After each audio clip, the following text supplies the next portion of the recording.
नमस्कार मित्रों, पराशर ज्योतिष संस्थान के इस YouTube चैनल पर आपका स्वागत है। मैं एक बार फिर बब्बन कुमार सिंह आज एक नए विषय के साथ शुक्र मकर राशि में गोचर करने जा रहा है। ये 23 और 24 फरवरी की रात में 12:30 में ये धनु राशि से मकर राशि में गोचर करेगा और यहाँ ये 22 मार्च 2019 तक रहेगा, सुबह के 4:48 तक। ये जो दानव गुरु शुक्र का ये गोचर है, लगभग 27 दिन का गोचर है और ये गोचर इसलिए भी महत्वपूर्ण है कि अभी शनि के साथ धनु में ये गोचर हो रहा था, अब ये गोचर केतु के साथ होगा। कहने का मतलब नोडल एक्सिस में ये गोचर होगा। हालांकि 7 मार्च को ये केतु और राहु घर चेंज करेंगे, राशि चेंज करेंगे, तो ये लगभग आधे समय तक ये नोडल एक्सिस में रहेगा। निश्चित रूप से इसका प्रभाव दिखेगा, खास तौर पर शुक्र प्रभावी जातकों के साथ ये प्रभाव दिखेगा। जीवन में उतार चढ़ाव होगा उनके जीवन में। शुक्र के बारे में कुछ बातें जान लें। शुक्र को यजुर्वेद का अधिपति माना गया है, वीरस्थान के ये देव माने गए हैं। वृषभ तुला इनकी राशियाँ हैं और मीन राशि में ये उच्च के होते हैं, कन्या राशि में नीच के होते हैं। तुला इनकी मूल त्रिकोण राशि है और भरणी, पूर्वा फाल्गुनी और पूर्वाषाढ़ा नक्षत्रों पर महादशा क्रम में इनको स्वामित्व दिया गया है। ग्रहों में ये बुध और शनि के इनके मित्र माने जाते हैं, जबकि सूर्य और चंद्र इनके दुश्मन माने गए हैं। शुक्र ग्रह को हम सूर्योदय के पूर्व और सूर्योदय के पश्चात देख सकते हैं। इसे हम शांत तारा के नाम से जानते हैं। सुबह भोर में आप यदि शुक्र तारा में उठते हैं तो इसको बहुत शुभ माना गया है। जीवन में सफल होने के लिए शुक्र तारा जब उगता है भोर में, उस समय उठना चाहिए। इसलिए अपने यहाँ सुबह के 3:30-4 बजे उठने का रिवाज रहा है। शुक्र को वैदिक ज्योतिष में शुभ ग्रह माना गया है और यदि शुक्र आपकी कुंडली में अच्छा है तो तमाम भौतिक सुख और शारीरिक वैवाहिक सुख उपलब्ध होता है। भोग विलास, कला, आर्ट, फैशन सभी इसके तहत आते हैं, कारक माने गए हैं।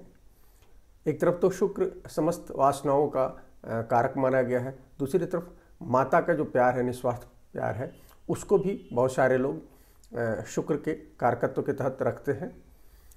शुक्र जब कमज़ोर होता है कुंडली में तो विवाह में देरी कराता है, शारीरिक दुर्बलता भी दे सकता है, स्कैंडल दे सकता है आपके जीवन में, जिससे आपकी बदनामी होती है और मूत्र संबंधी कुछ प्रॉब्लम आपको दे सकता है या रोमांस में असफलता भी दे सकता है। बहुत सारे लोग मानते हैं कि शुक्र की वीकनेस से, कमजोरी से दारिद्रता आती है और धन योग जो बड़े धनपति होते हैं उनके लिए माना जाता है शुक्र का केंद्र में होना, मजबूत घरों में होना, खासकर महापुरुष योग होकर यदि ये बनाता है तो इसको बहुत शुभ माना गया है। बुध और शुक्र की युति बहुत अच्छी मानी गई है, सौंदर्य कलाओं में दक्षता देती है। शुक्र का मंगल के साथ योग अच्छा नहीं माना गया है, यहाँ तक कि यदि अष्टम भाव में होता है तो ये गर्भपात देता है और ये मंगल शुक्र यदि बहुत नज़दीकी युति हो तो यह अनैतिक संबंध देता है और अंतोगता वैधव्य देता है। ये पति और पत्नी की मृत्यु दे सकता है, स्पेशली पत्नी के मामले में ये देखा गया है। शनि के साथ जब इसकी युति होती है तो काम के लेवल पर तो बहुत अच्छा है, साधना के लेवल पर आदमी काम करता है, बहुत पूर्ण रूप होता है, लेकिन वैवाहिक जीवन में ये विच्छेद देता है, कलह देता है। अब हम मकर राशि में ये हो रहा है, मकर के स्वभाव को जाने। काल पुरुष कुंडली में मकर जो है 10वीं राशि है, कर्म भाव की राशि है और चूंकि कर्म भाव में ये गोचर होगा शुक्र का, तो आप देखेंगे कि शुक्र इस पूरे पीरियड में, ये 27 दिनों में आप देखेंगे कि शुक्र का पर कर्म का प्रभाव ज़्यादा देखा जाएगा, संबंधों से ज़्यादा कर्म का प्रभाव देखा जाएगा और चूंकि अभी मंगल के साथ केंद्र संबंध बनाए हुए हैं, जब ये मकर में जाएगा तो केंद्र संबंध होगा। चूंकि मंगल मेष में गोचर कर रहा है और ये 10वीं राशि से करेगा तो केंद्र संबंध होगा। कहा जाता है कि केंद्र संबंध, और केंद्र संबंध मंगल के साथ जब जो भी इस तरह के पाप ग्रह हैं उनके साथ यदि केंद्र संबंध होता है तो इसका बहुत असर होता है। तो कर्म के क्षेत्र में इसका बहुत फायदा आपको देखेगा, लेकिन जहाँ तक संबंधों में है इसमें थोड़ी सी निराशा हो सकती है कुछ लोगों को। यदि इसके लिए आपको प्रयास करने होंगे, यदि आप संबंधों में प्रयास करेंगे तो आपके संबंध अच्छे होंगे, अन्यथा आपको दिक्कत होगी। ये जो है 24 फरवरी से लेकर 3 मार्च तक ये उत्तराषाढ़ा नक्षत्र से गोचर करेगा शुक्र। और इस दौरान चूँकि उत्तराषाढ़ा का स्वामित्व जो है सूर्य को दिया गया है, तो उस तरह से देखें तो मकर में और फिर नक्षत्र में भी सूर्य के कारकत्व के कारण आप देखेंगे कर्म प्रधानता होगी। इस पीरियड में लोगों को कर्म क्षेत्र में सफलता मिलेगी और लोग अपने काम पर ध्यान ज़्यादा देंगे इस पीरियड में। आपसी संबंधों के मामले में थोड़ी शुष्कता होगी, स्वाभाविक है। इसमें आपको प्रयास करने होंगे संबंधों के मामले में। जहाँ तक श्रवण नक्षत्र है, चंद्र को दिया गया है स्वामित्व। इस दौरान चूँकि श्रवण नक्षत्र के जातक सामाजिक व्यवहार कुशल होते हैं, तो आप देखेंगे कि इस पीरियड में लोग बहुत सारे मित्र बनाएंगे। और चूँकि पुष्कर नवांश भी श्रवण नक्षत्र के अनुसार के चरण में ही पड़ेगा, पहले और तीसरे चरण में, तो आप देखेंगे कि लोगों के संबंध थोड़े से इस समय ज़्यादा अच्छे होंगे। और हालांकि ये भी संबंध आप देखेंगे ज़्यादातर कर्म प्रधान होंगे। कर्म क्षेत्रों में लोग ज़्यादा दोस्ती करेंगे, महिलाओं से उनकी दोस्ती होगी, महिला उनको समर्थन भी देंगी। तो संबंधों को ये कर्म प्रधान संबंध होंगे। इसमें स्वार्थ सामान्य स्त्री पुरुष संबंधों की थोड़ी सी कमी होगी। वो यदि होगा तो कर्म के लिए ही होगा, कहीं ना कहीं छिपा उद्देश्य उसका कर्म का ही होगा। जब ये 3 से 16 मार्च तक होगा श्रवण नक्षत्र में ये, उसके बाद 16 से इसका 22 मार्च तक जो होगा वो धनिष्ठा नक्षत्र होगा। धनिष्ठा नक्षत्र मंगल का नक्षत्र दिया गया है और ये धन का नक्षत्र माना गया है। वैसे भी धनिष्ठा नक्षत्र में संबंधों की असफलता देखी गई है। तो इस गोचर में तो आप मान कर चले कि आपको बहुत कोशिश करनी होगी अपने संबंधों में। और जिन राशियों में हम देखेंगे कि संबंधों में बिखराव दिख रहा हो या संबंधों में तनाव दिख रहा हो, उनके लिए विशेष होगा कि आप अपने संबंधों को मधुर बनाने की कोशिश करें। बगैर आपके प्रयास के ये संबंध मधुर नहीं होंगे। और लेकिन ये धन के लिए, कर्म के लिए धनिष्ठा का भी गोचर आपका अच्छा होगा। और खास अब मित्रों हम सभी राशियों में गोचर देखते हैं, मेष से लेकर मीन तक इस गोचर का क्या प्रभाव होगा। हमने जैसा बताया कि ये गोचर मंगल केंद्र में होगा, तो स्वाभाविक है ये कर्म प्रधान होगा और मकर में हो रहा है। और मेष में चूँकि ऑलरेडी मंगल अभी रोचक योग बनाकर गोचर कर रहा है, तो और इसमें धनेश और सप्तमेश शुक्र होता है, तो और कर्म भाव से यहाँ गोचर होगा इसका। तो कैरियर और धन दोनों के मामले में मेष के जातकों के लिए बहुत अच्छा समय होगा। कार्यक्षेत्र में आपको सीनियर लोगों से, राज्य से सहयोग मिलेगा। इस दौर में आपको जीवन साथी और ससुराल से भी हेल्प मिल सकता है। जिन लोगों की विवाद हैं मेष के जातकों को, तो इस समय आप अपने जीवन साथी के साथ विवाद सुलझा सकते हैं। या कर्म क्षेत्र में भी यदि आप पार्टनरशिप में बिजनेस करते हैं तो उनसे भी विवाद सुलझाने के लिए उचित समय है। हालांकि आपको दैनिक लेवल में अपने खान पान का ध्यान रखना चाहिए, अन्यथा पेट संबंधी आपको दिक्कत हो सकती है। मित्रों, वृषभ राशि के जातकों के बारे में जानते हैं। इसमें लग्नेश और षष्ठेश होता है शुक्र, और ये राशि से भाग्य भाव में गोचर करेगा। तो भाग्य से स्वास्थ्य, आर्थिक स्थिति और वैवाहिक जीवन सकारात्मक दिखता है।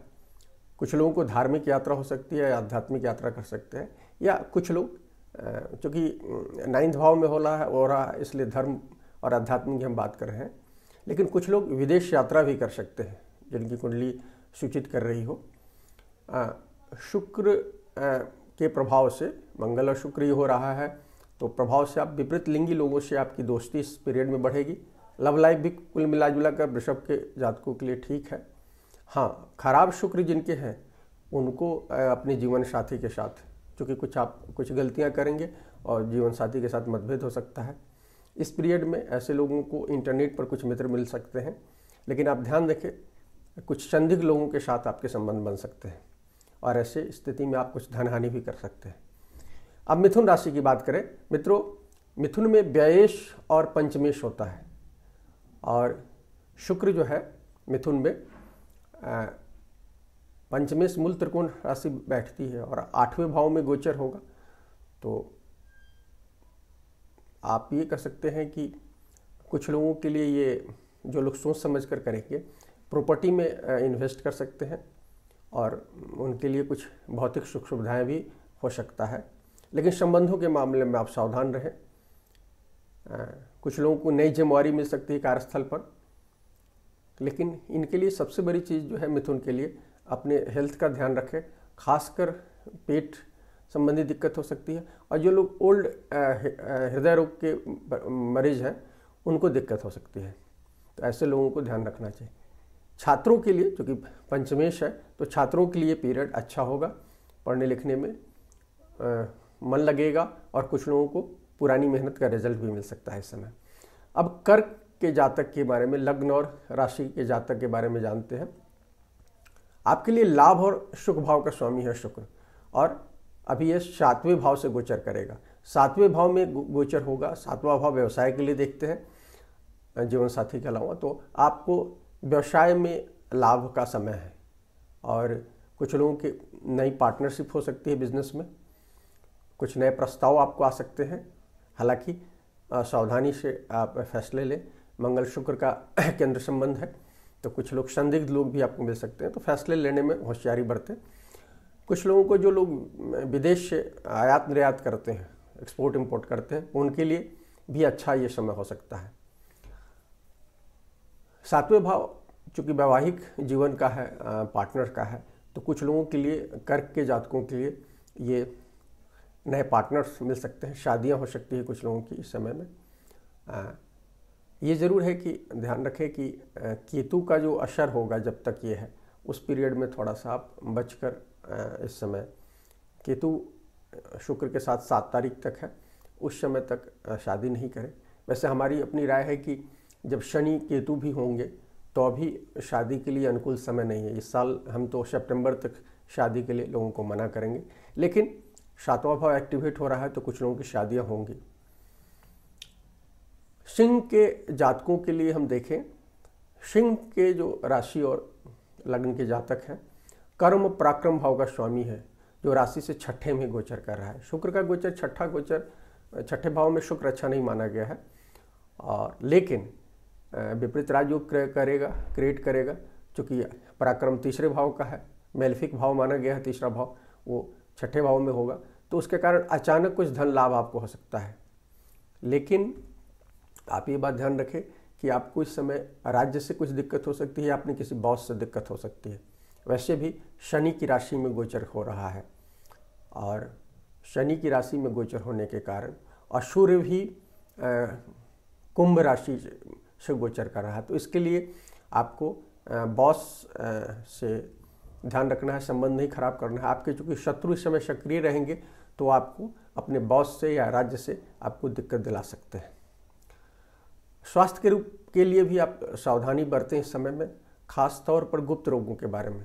सेक्सुअल डिजीजेज आपको हो सकती है यदि आप अनैतिक संबंधों में हैं तो।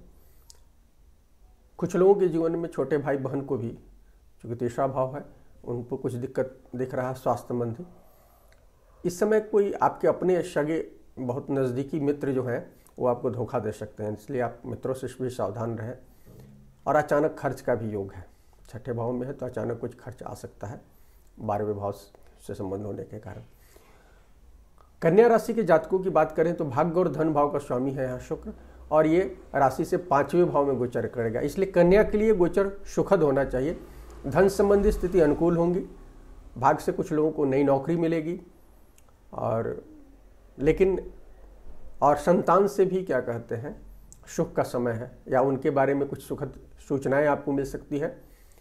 लेकिन अचानक आपके खर्चे बढ़ सकते हैं, कुछ अचानक खर्चे आ सकते हैं, इस बात का ध्यान रखें। दूसरी बात, कुछ लोगों को पेट और दांत में समस्या आ सकती है, इस बात का आप ध्यान रखें।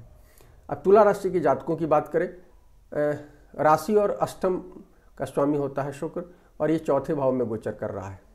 चौथे भाव में शुक्र जब गोचर करेगा तो जो लोग जमीन और वाहन वगैरह के धंधे में हैं उनके लिए ये शुभ समय है, या कुछ लोग इस समय में मकान या खरीद सकते हैं, मकान या वाहन खरीद सकते हैं।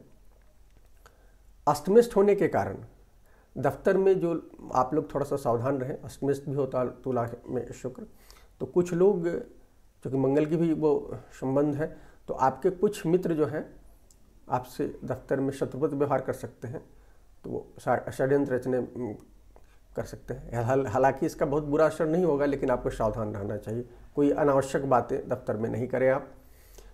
ये समय आपके लिए सुख सुविधाओं में खर्च करने का समय है, लेकिन हमारा सुझाव होगा कि ये साल गोचर के हिसाब से आने वाला समय ठीक नहीं है, इसलिए खर्च करने में आप सावधानी बरतें।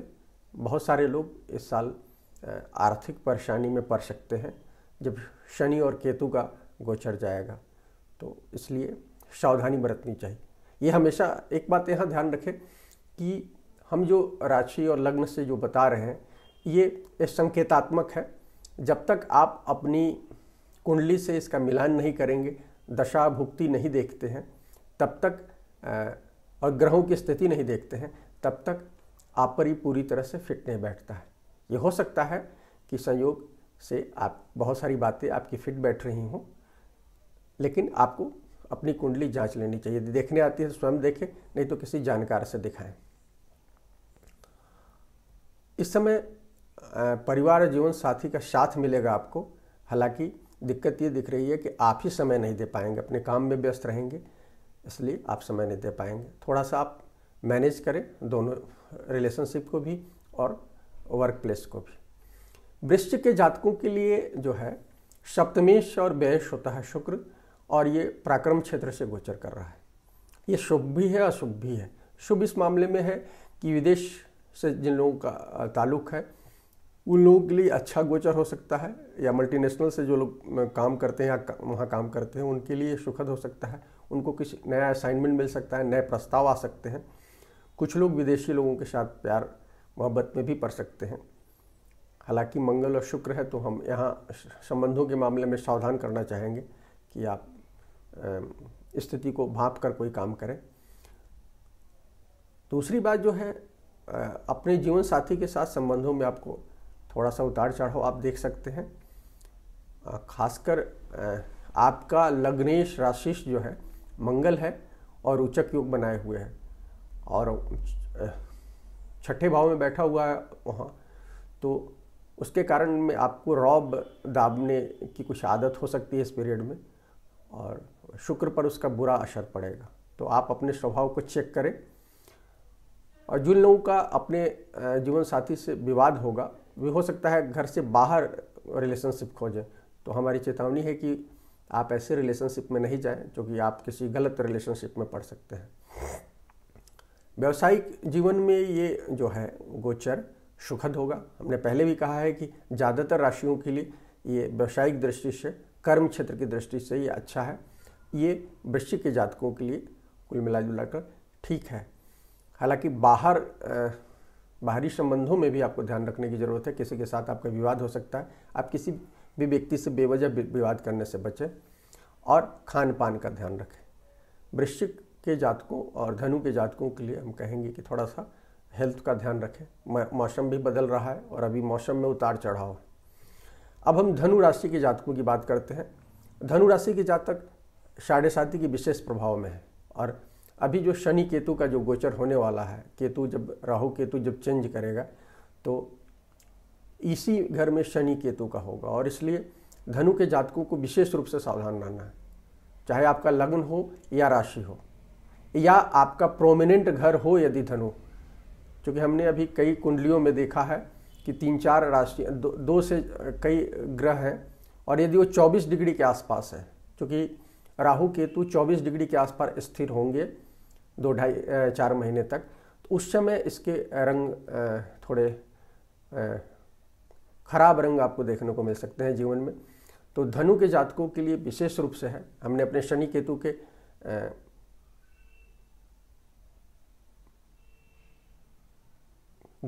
उसके बारे में विशेष रूप से बताया है।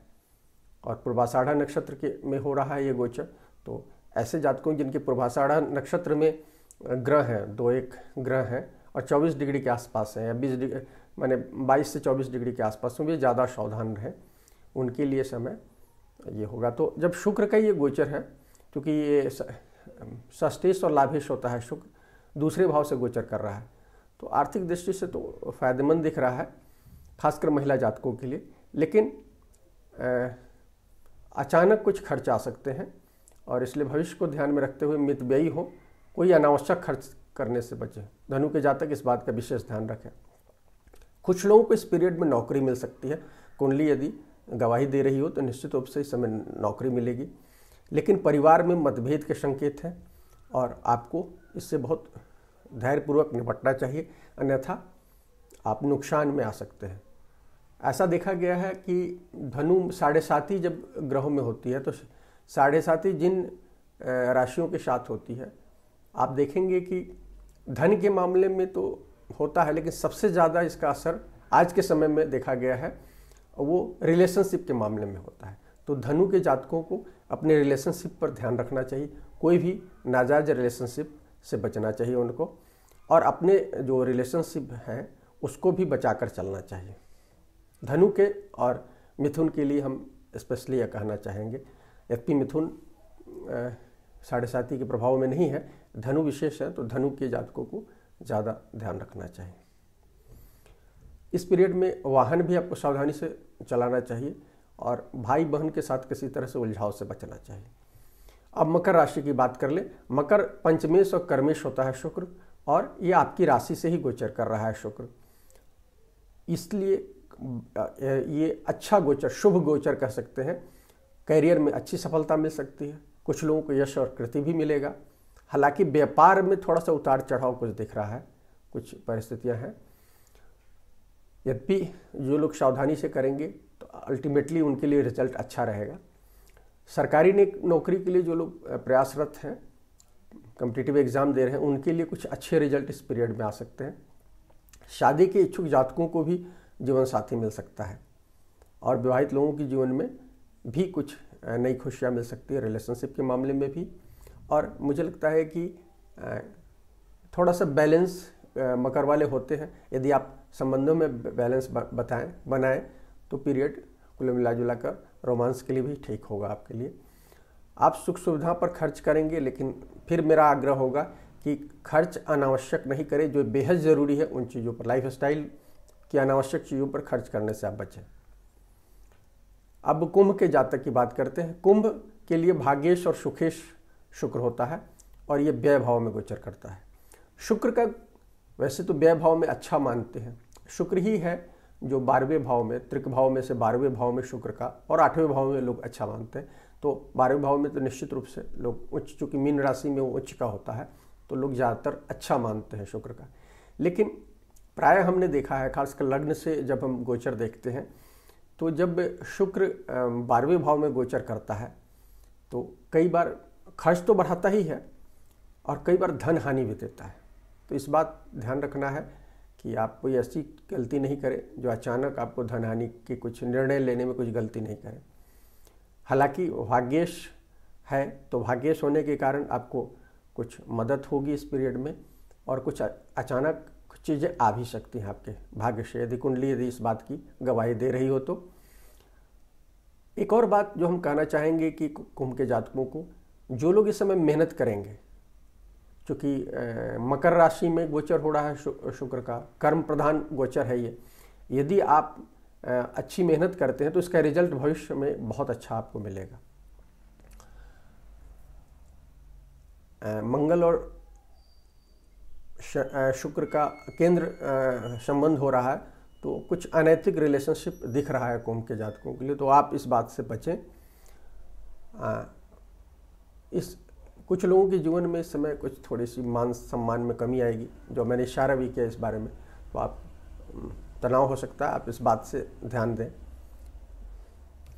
अब अंतिम राशि मीन की बात करते हैं। मीन के जातकों के लिए अष्टमेश और पराक्रमेश शुक्र होता है और ये लाभ भाव में गोचर होता है। लाभ भाव में सभी ग्रहों का गोचर माना गया है। यदि कुछ लोग शुक्र के लाभ भाव के गोचर का अच्छा नहीं मानते, लेकिन जनरली लाभ भाव में फायदा सभी ग्रहों को, पराशर ऋषि कहते हैं कि सभी ग्रहों का गोचर अच्छा होता है। तो आर्थिक लाभ तो निश्चित आपको होने जा रहे हैं, लेकिन हम कहेंगे कि पैसा लेन देन से आप बचें। मीन की स्थितियाँ कैरियर के हिसाब से इस साल अच्छा नहीं है, तो हम कहेंगे और इस समय भी पैसे के लेन देन से बचें, क्योंकि शुक्र अनावश्यक आपको खर्च दे सकता है। अचानक कुछ बड़े खर्च आ सकते हैं, तो इस बात का आप ध्यान रखें। क्योंकि अष्टमेश है तो इस बात का आप ध्यान रखें। कुछ लोगों की व्यर्थ की यात्राएं हो सकती हैं इस समय। हालांकि एक चीज़ है कि यदि आप बड़े बुजुर्ग से सलाह लेकर काम करते हैं तो काम में ये अच्छा समय हो सकता है आपके लिए। इस समय छोटे भाई बहन से हेल्प का समय लग रहा है। और विपरीत सेक्स वाले लोग, खासकर महिला पुरुष के लिए महिला जातकों या स्त्री जातिका के लिए पुरुष जो है मददगार साबित हो सकते हैं इस समय। कुछ लोग इस समय जॉब बदल सकते हैं, ये संकेत ट्रांजिट बता रहा है। तो मित्रों, ये था शुक्र के मकर राशि में गोचर जो 27 दिनों का होना है। आप ध्यान रखें, केतु के साथ ये गोचर हो रहा है, तो शुरुआती 7-8 दिन ये केतु के साथ रहेगा 7 तारीख तक, 24 से 7 तक। 7-8 दिन नहीं कहना चाहिए कि इधर 28 तक 6 दिन और उधर 7 तक 6 दिन और 12-13 दिन तक का ये गोचर होगा। इस समय कुछ लोगों की जीवन में यदि कुंडली है तो उतार चढ़ाव दिख रहा है, तो आप सावधान रहें। उसके बाद का गोचर तुलनात्मक रूप से काम के हिसाब से बहुत अच्छा है। संबंधों के हिसाब से ये आप पर निर्भर करता है कि कैसे देखते हैं। तो मित्रों, ये वीडियो यदि आपको पसंद आए तो लाइक करें, शेयर करें और सब्सक्राइब करें हमारे चैनल को। शुक्रिया मित्रों।